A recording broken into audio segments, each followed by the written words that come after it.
video, I'm going to give you the answer for this question. The question is, in cooking, what does al dente literally translate to?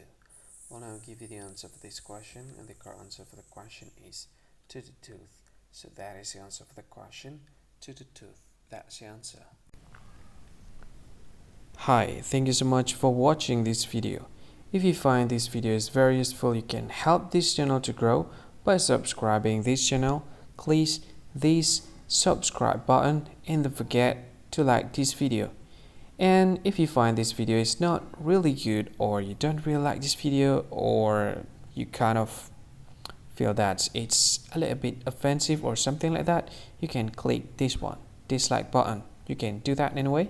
And if you want to share this video with your friend, you can share it by clicking this share button, and you can share it to any social media that you wish that is currently available at this time, like Facebook, Twitter, LinkedIn, and many others, right?